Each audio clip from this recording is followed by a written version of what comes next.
कमर उसकी झुकी हुई थी, बिल्कुल ऐसे हुई थी। किसी मनचले से युवा ने उससे कहा, हे बुढ़िया, तेरा क्या खो गया, क्या ढूंढती है? उस बुढ़िया ने जवाब दिया था कि नहीं, जॉब से झुक मेरी कमर गई। जॉब कहते हैं बुढ़ापे के लिए। नहीं, जॉब से झुक मेरी कमर गई, मैं झुक के ढूंढती हूं जवानी किधर गई। मैं झुक के ढूंढती हूं जवानी किधर गई। सैर कर दुनिया की गाफिल, सैर कर दुनिया की गाफिल जिंदगानी फिर कहा, और जिंदगानी कर रही तो नौजवानी फिर कहा। तो बच्चों, बहुत अच्छा समय आपका चल रहा है। आप संग्रह कर लोगे, जितनी शक्ति का संचय कर लोगे, जितना ज्ञानार्जन कर लोगे, ज्ञान इकट्ठा कर लोगे, उतना ही जीवन की नींव मजबूत होगी।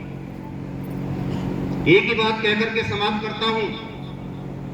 स्वामी दयानंद जी महाराज के कारण, उनकी एक आवाज पर लाखों बच्चों ने, लाखों युवाओं ने अपने घर बार छोड़ दिए थे और देश को आजाद कराने के लिए निकल दिए थे। नेताजी सुभाष चंद्र बोस, नाम सुना है ना आपने? नेताजी सुभाष चंद्र बोस सावरकर से आज के दिन 1940 में मिले थे, 22 जून 1940 को। और तब दोनों ने बैठ करके यह निर्णय लिया था कि आपको देश को छोड़ करके विदेश में रास बिहारी बोस जी की सेना को जाकर के उसकी कमान संभालनी चाहिए। तुम बाहर से आक्रमण करना, हम भीतर से लगेंगे। 1942 का भारत छोड़ो आंदोलन चला। 1939 में सेकेंड वर्ल्ड वॉर शुरू हुआ था। सावरकर जी ने हिंदुओं से कह दिया था कि सारे फौज में भर्ती हो जाओ।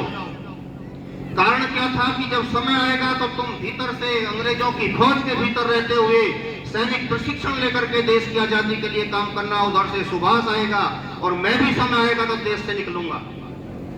नेताजी के साथ सावरकर जी की ये बात हुई।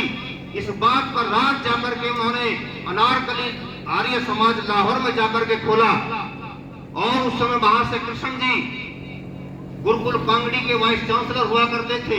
उनके साथ बातचीत में उन्होंने इस बात को खोला। उन्होंने पूछा कि आपने क्या ये निर्णय ले लिया है, देश छोड़ करके रास बिहारी बोस की बनाई हुई सेना का नेतृत्व करेंगे जाकर के? उन्होंने कहा जी।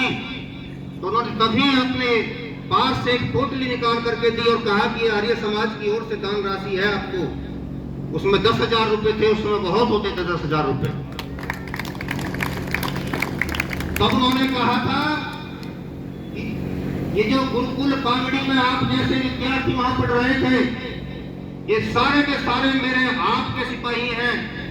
जब आपको जरूरत पड़े तभी आकर के मांगेगा, ये सारे के सारे आपके लिए काम करेंगे। देखो कितनी बड़ी बात है, माता पिता से पूछने की आवश्यकता नहीं है गुरुकुल के आचार्य को।